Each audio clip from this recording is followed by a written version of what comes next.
I'm Jeff Mays of the New York Times, sitting in for Sam Roberts. Welcome to the New York Times Close Up. As a new school year begins, New York City families are facing real uncertainty. Federal education cuts, a high-stakes mayoral race, and new school policies are bringing big changes and fresh challenges to classrooms and communities across the city. We'll break it all down in just a bit. But first, on Monday, the New York Times broke a major story about JPMorgan Chase, America's largest bank, and its long profitable relationship with Jeffrey Epstein. JPMorgan processed more than $1 billion for Epstein over 15 years, even after repeated warnings about his crimes. Veteran business reporter Matthew Goldstein joins us now to discuss what this means for one of New York's most powerful institutions and why this matters for city residents and public trust. Welcome. Thanks for having me, Jeff. So, let's just go back to the beginning. Jeffrey Epstein, what advantages did he have that allowed him to have this long, lucrative relationship with JPMorgan Chase? Yeah, this is all part of the Epstein story. Like I like to say, it's not just a horrific sex scandal, it's also a money story. This man had a lot of money. He hung out with a lot of well-moneyed people. We know the politicians, we know the celebrities, but at the basic level, you can't be this level of sex trafficking for more than 2 decades, but houses all over the world without having lots of money. He needed a lot of money to make this work, as much to pay the women, to keep people quiet. And JP Morgan, when they were banking him, was at the time of some of the worst abuse was going on, particularly the abuse of the teenage girls, the 14-year-olds, 15-year-old girls. In later years after he was arrested and went to jail, I hate to say, he sort of changed his model. He started focusing mainly on just above legal women. But there were tons of red flags, going on all the while. And basically he became a very important private banking client to JP Morgan in terms of not only his own accounts, but people he was bringing into the bank, famous people. He was a connector of people. He had this huge network. Everyone talks about the Black Book. The Black Book was basically everyone in his world that he either met or wanted to meet. And he sort of made JP Morgan and everyone else around him think that he was this incredibly connected person. But at the same time, I think his net worth was $400 million, 9-figure fortune. That's a small amount for a bank like JPMorgan Chase. Yeah, in the scheme of things, I don't want to say it's pocket change, but right. It sort of is. But in the private bank, for an investor, it was a lot of money. Also, if you go back in time, that was a lot of money. He called himself a hedge fund manager. A lot of people in the hedge fund industry didn't really consider him a hedge fund manager, but he had connections there. JP Morgan wanted to get involved in the hedge fund business back in the early 2000s when he was really becoming a more important client. He helped them do this deal because he knew the people involved buying this hedge fund called Highbridge that sort of really helped to transform JP Morgan, which had been sort of at that time sort of a sleepy commercial bank, a big commercial bank, but into more of a universal type of bank and getting very wealthy clients. And it's sort of building each other. And he, we've reported, and it's been well known, he had a very important ally at the bank, this guy, Jess Staley, who was an up-and-comer. He was many times seen as going to be the heir apparent at one point to Jamie Dimon, who's the longtime CEO of the bank. And it doesn't hurt to have a big protector, obviously, behind you, who will make excuses for you and will basically help explain away what people see as your bad behavior. What about the culture at the bank? What would facilitate these executives, high-ranking executives, to protect Epstein? Yeah, well, Staley had a vested interest, obviously, because the hedge fund deal that I referred to was what put Staley really on the map inside of JP Morgan. And this is what set his star rising back in the early 2000s.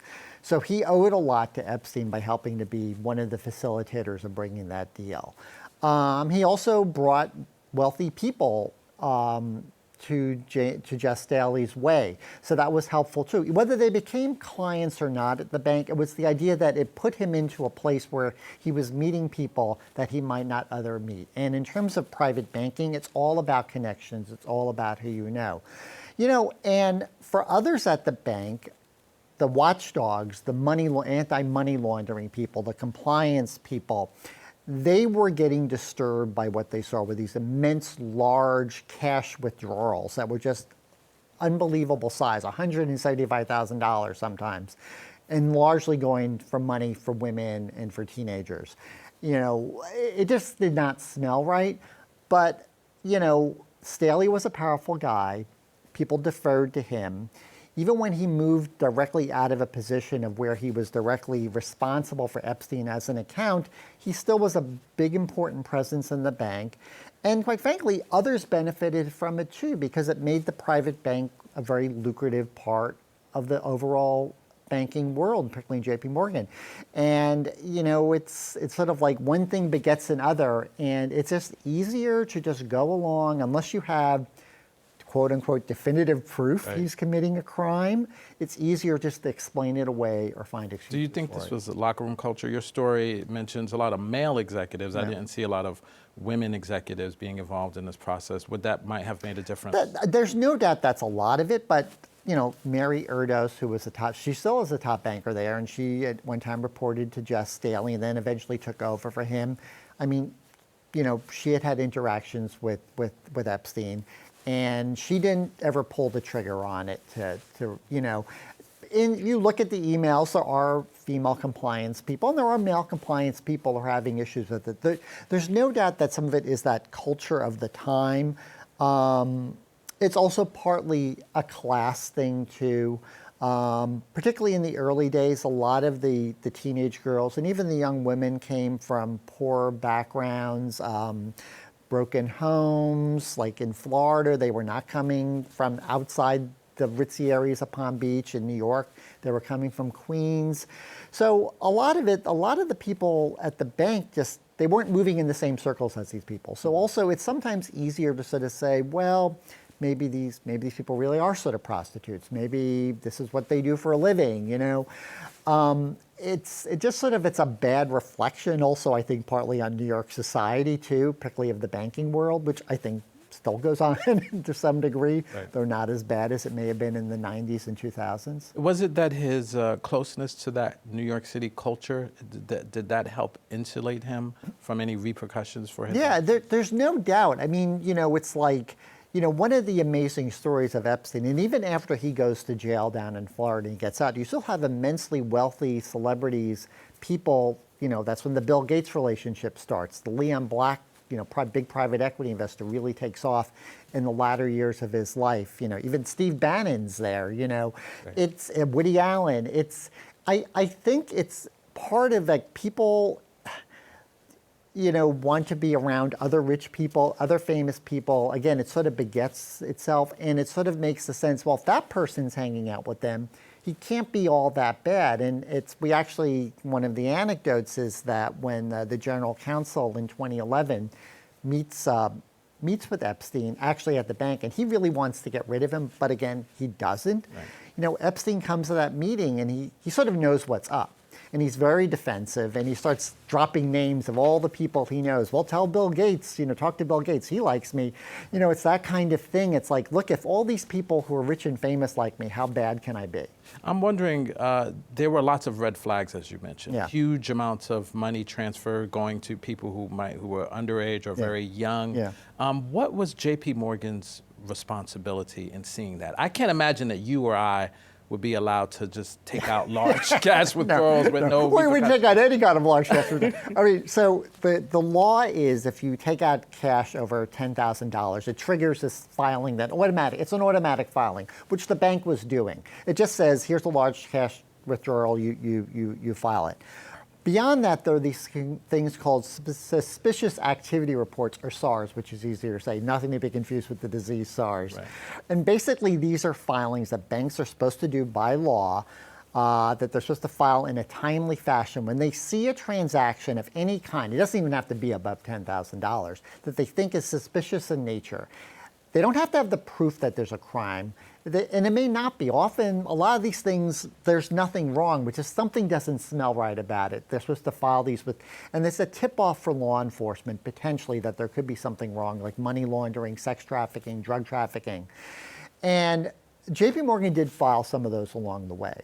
But the problem is they didn't file enough, and they didn't do them on a regular basis. I mean, one of the most glaring things that shows the problem here is that after Epstein is arrested and kills himself in 2019, at the end of 2019, they filed this massive SARS for over $1.1 billion worth of transactions. It's 4,700 wire transactions. That's an enormous sum, and it's going back to like 2003. You know, and they're saying, no, we look in retrospect, these all look suspicious. Okay, thank you very much. But, you know, again, if those had been filed in a timely fashion, would law enforcement have been more serious? We don't know.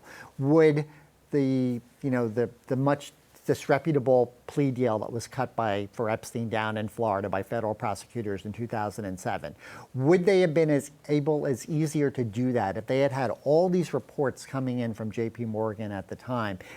Maybe it might have made it more difficult to do it. I mean, we don't know, right?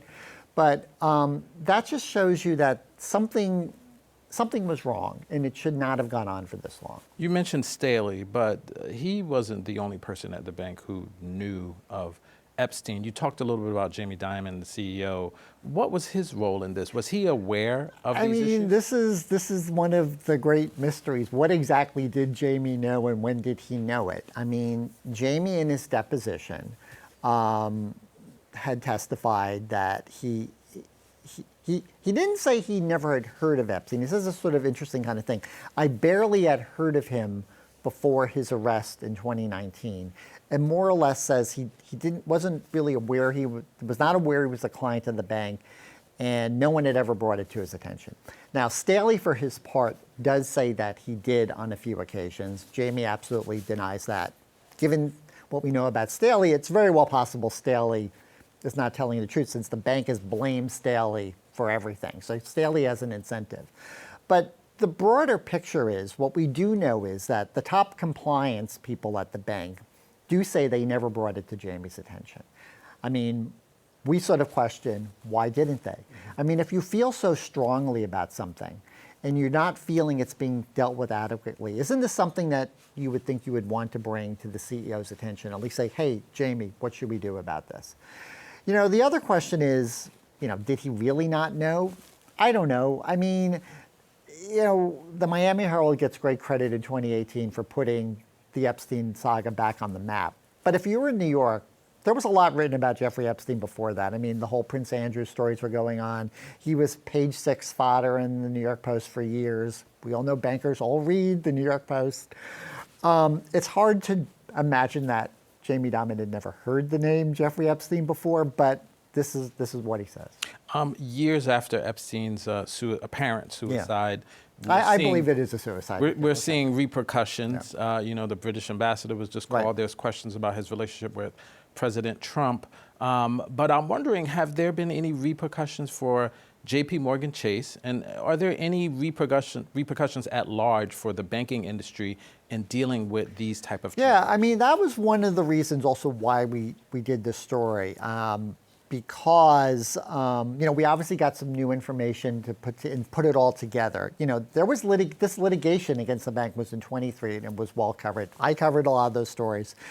But no one had the case had settled, and no one ever really had put the whole picture together in a really comprehensive kind of way, which we thought was important to put it back in to show the role of the importance of the banking industry. Now, he moved to Deutsche Bank after this. Ironically, Deutsche Bank also settled with the victims. So they also were fined by New York state regulators for their role. Nothing ever happened to JPMorgan. The Federal Reserve never took any action against JPMorgan. No one, I mean, just Staley has been essentially drummed out of the banking business, but that was after he left JPMorgan. No one at JPMorgan ever felt any kind of repercussions. We do know what's going on now. There is some move in Congress, obviously, and this is somewhat bipartisan, as we know, because of Epstein, you know, to try to release some of these financial records, which will tell a lot more about what the banks did. Also, and it's just Epstein's world. Who was giving him money? Who was he getting money from? Who was he paying money? And there's moves to bring out some of the reports that the banks had filed, particularly that 2019 file, like Senator Wyden introduced the bill the other day. I'm hearing there may be some calls in Congress to even have Jamie Dimon appear before a committee and testify. But other than that, there really has not been much has happened. So it appears this is not over. Thank you for your reporting, Matt. We'll be watching to see how this New York story unfolds. Coming up, New Yorkers are at a crossroads in education, with brand new federal cuts, a heated mayoral race, and new school policies all reshaping family life across the city.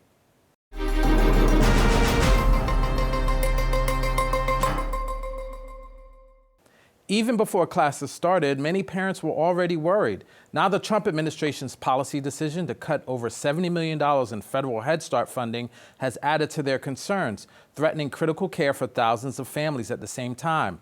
Mayoral frontrunner Zohran Mamdani is campaigning on sweeping progressive reforms, bringing another layer of uncertainty. And across the city, many schools kicked off the year with another big change, a new cell phone ban. To help us make sense of it all, I'm joined now by Times education reporter Troy Clausen. Welcome, Troy. Thanks for having me. Thanks for being here. Let's start off with this $70 million cut to Head Start funding. Maybe tell us a little bit about the importance of Head Start and what are the implications for the city's families that rely on this service? Childcare in and of itself has been such an important issue for so many families across the city. It's extremely unaffordable for both lower income and middle income families. And Head Start really supports the poorest families in the city, students who are living in shelters, students who are in foster care. And the Head Start program essentially works in a way where the federal government distributes grants to districts, nonprofits, across America. And so the New York City Department of Education receives a big chunk of Head Start funding. So do many other organizations across the city. But New York City in this cycle lost its access to that funding. It's not immediately clear that for families, there's going to be major disruption. City officials have said that over the next year at least, families will still have their same Head Start seats, programs won't have to shut down, staff members won't have to be laid off. But it just adds to this uncertainty that so many families are living in when it comes to planning year to year. If you have kids under 5, it's been extremely difficult for families to know, am I going to have a preschool seat? Am I going to have access to a good program for my kid who's 2 years old? And I think for a lot of parents, this is just the latest iteration of that. So many of President Trump's cuts have targeted the social safety net. I'm wondering what led New York City to lose this huge amount of funding from the federal government? Sure. So Head Start in New York City had already been under-enrolled compared to the targets that the federal government sets. The goal is to have Head Start programs around 90+% of enrollment. In New York City over the past couple of years had hovered around 60%. But in 2023, there was a federal monitoring review that examined New York City's program, essentially to see if on safety, on core functions of Head Start, the city was doing well. It didn't pass in the way that it needed to. It had 2 quote unquote deficiencies in its program, which means that the city would have to recompete for funding essentially. Its funding pool would be open for nonprofits and other organizations to compete for, and that's what happened here. And essentially, the reading from experts in Head Start is that the Head Start office felt that other nonprofits and groups across the city would be better positioned to administer Head Start than the Department of Education. And so you said this year is okay for people who have their children enrolled in Head Start. But what about the future? Has the Department of Education said how they're going to handle the loss of this huge chunk of funding? They haven't said a ton yet. It's still really unclear what happens starting in 2026, in the 2026 to 2027 school year. Really, over the next couple of months, it sounds like the city and the state and the federal government are going to have to come together to figure out a long-term plan. Inequality has long been an issue in our city. I wonder if you remove a program like this or deplete a program like this that is targeted at the poorest people in the city, I wonder what effect that might have on equity in our city. Yeah, it's a great question. And I think it's probably one of the most important consequences of all of this is that early childhood education just plays such a crucial role in the lives of kids. It's the biggest thing that can help a kid when they're going into kindergarten to be set up well. And it's part of the reason why Mayor Bill de Blasio created universal pre-kindergarten. So both so that families who were struggling to afford childcare could have it for free, but also so that all kids across the city could start on an equal playing field. and any threats that could leave gaps in childcare, in who has access to childcare in the city, can create inequality that lasts for really their entire a student's entire time in the school system. We're in the middle of a mayoral election, and we're seeing this big federal funding cut. I'm wondering, have the candidates in the race addressed how they would handle early childhood education, for example? Are there any proposals that stand out to you? Yeah, so Zohran Mamdani has talked about a extremely ambitious universal childcare program. He wants to create free childcare for students under 5. That's an effort that would cost billions and billions of dollars, and it's still unclear whether financially and realistically it will be feasible. But really, in recent years, it has been such a big concern for families that you're hearing many, many candidates, even during the Democratic primary, make childcare affordability, things like after school programs so that working families don't have to rush home, rush out of work after school to pick up their kids for dismissal.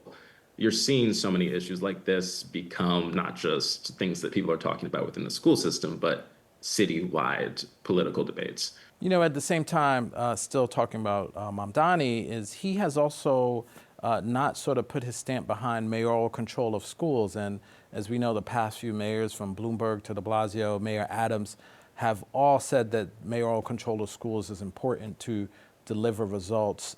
Why doesn't Mamdani want mayoral control of schools? And how might that affect his ability to handle a crisis like this? The past 3 mayors since mayoral control was instituted have fought extremely hard to maintain their right to control the school system. This is one of the only big cities and cities in general in the country where a mayor has such great authority over what happens day to day in schools. But Zohran Mamdani has said that he believes that the voices of students, teachers, parents aren't being heard enough within the school system. That idea has really resonated with a lot of teachers and parents who've said for years that they feel like the mayor can ram down policies, maybe without enough input from the people who they actually affect, and who've also just been frustrated with how quickly things can turn over when there is a new mayoral administration, priorities changed. But at the same time, that proposal has really triggered a lot of anxiety and fear and just outright concern from other folks across the school system who really worry that if you don't have one mayor or one person in control of the school system, you also lose one person to hold accountable. And they worry that over the next several years, you could see just larger gaps in who is doing well in the school system, who is thriving, and that individual communities could advance their own concerns and their own priorities while others maybe fall behind. Mamdani has also taken some criticism for his position on charter schools. He's criticized them, has concerned about the resources that they're using. I see that there's a movement of people mounting to sort of object to his positions. How might that change how charter schools are utilized in the city if he's elected mayor? It's interesting because over the past couple of years, charter schools in the city, which are publicly funded but privately run, schools haven't really become a major debate. They've kind of been settled in the city. They educate about 13 to 14% of city students. There was a time where the public school families who are educating their kids in district schools were concerned that charter schools would become a much larger percent of the school system, but that fear has kind of subsided. And so you really haven't seen charter schools and their supporters get politically involved or feel a level of concern that they have with the potential election of Zohran Mamdani. He has said that he doesn't support raising the number of charter schools in the city. He doesn't support increasing the number of charter schools within New York that share their own school buildings with district schools. He has argued strongly for having more restrictions or a better sense of what charter schools are doing day to day when it comes to discipline, enrollment. It's unclear, though, how much he would prioritize charter schools if he was elected. He hasn't talked about them often on the campaign trail. Most of his positions have come through surveys or forums when he's directly asked about his opinions on charters. And even Mayor Adams, who, when he was elected, many charter school supporters saw him as somebody who would be their champion and would be somebody who really supported the sector. even he has not been necessarily the person who they wanted him to be. He hasn't done much to advance charter schools or to lift the state cap on charter schools that limits the number that can be established across the state. And so it's unclear to me how much, and unclear to most people looking on, how much Mamdani would actually prioritize attacking the sector versus maybe just letting it continue as is. Mamdani's leading opponent, former Governor Andrew Cuomo, is a proponent of charter schools and also has said he would maintain mayoral controls of the schools. I'm wondering about his education proposal contrasted with Mamdani. Is there a huge difference between the two? Would the education system be different under Governor Cuomo if he were to win? Just to start, I mean, Cuomo has said explicitly he would stay in control of the school system. He intends to fight for mayoral control. He also has just released a much clearer and detailed plan on what he actually wants to do with schools.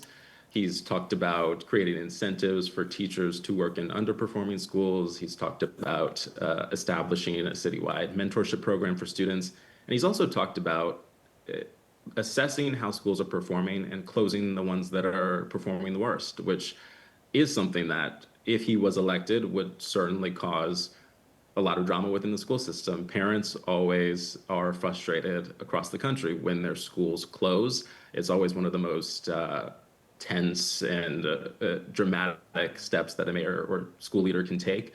But Cuomo has said that too many schools in New York City aren't meeting the bar, and so that if they're not going to improve, they do need to be shut down, in his view. With the start of the new school year, there's also some new policies, a new cell phone ban that's in effect. I can imagine the difficulty of prying that phone away from teenagers. How's that going? Is that working out? Have there been problems in enforcing that ban?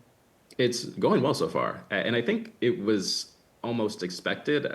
In so many states that we've seen, New York is joining now about 24 states that have already moved to either completely ban or just limit access to phones in school. And typically what we've seen is that in the first couple weeks and months, students and teenagers, maybe even their parents, are a little nervous about that.